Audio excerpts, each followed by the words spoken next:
So guys, silipin natin yung gulay ko. White saksa ko ba? Oh yeah. Yung aking sitaw. Ay, nagdiwala yung aking sitaw. Ha? Tinda-tinda. Tinda-tindahan. Balot ko siya dito pag nilagay ko sa ref.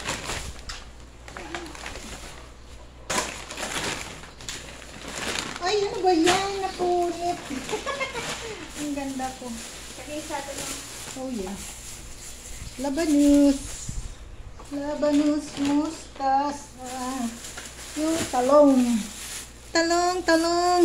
Eggplant. Eggplant. Eggplant guys. Lalagay ko siya dito. ano ba hindi nila sa inyo? Oh, daming supot na. Siyempre. Prepare ito sa gulay. Ito yung ano niya. Yung May andoks daw dyan. Yung bagay, sasama ko rito. Yung sitaw kasi napunit. Ay, yung kalabasa ko, ang laki.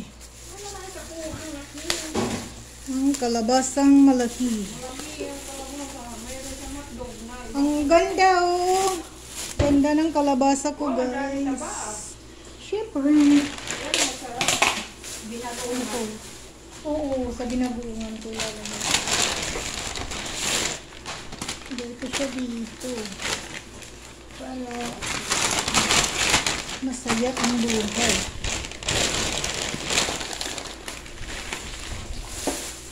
Ito ang bago ko. Yan, munggo. Hindi ko na ito Di i-ret. ba nakuha yung bag sa manunod ko? Sayote. Saan ko ilagay yung sayote? Dito na sa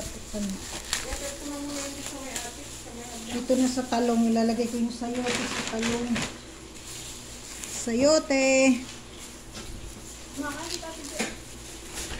Ito. Repolyo. Repolyo guys.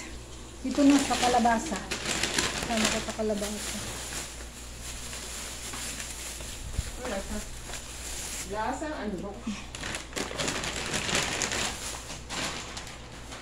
Wala naman itong ano ko, sitaw ko, napunit. Sama ko na lang dito yung sitaw. Hala ka. Kumain ako niyan kanina. Lawak isang dalawa. Sige lang. Ay, excuse me. Yung sili, tsaka yung kalamansi, pagsasamahan ko. Alam mo, nakalimutan ko mag-order ng kamatis. Kalamansi lang at saka Okay lang yan? Oo, may sitaw at saka yung kalabasa ko 2 kilos. May sitaw si Ivy. Asan na? Ayan, naka-plastic. Ayan. Lalagay ko na siya sa freezer. Ay, sa freezer. Sa lalagyan. Sabi ni Ivy, inisin mo rin ano wa. Okay. Ilagay ko siya dito.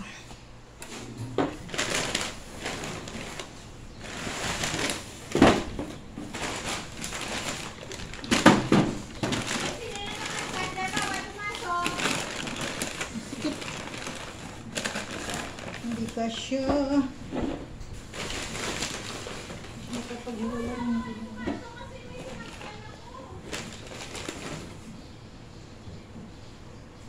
Hindi ka siya paghiwalayin ko yung balat ko dito yung repolyo.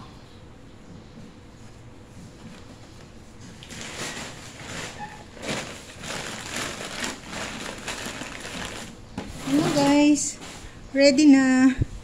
Thank you for watching.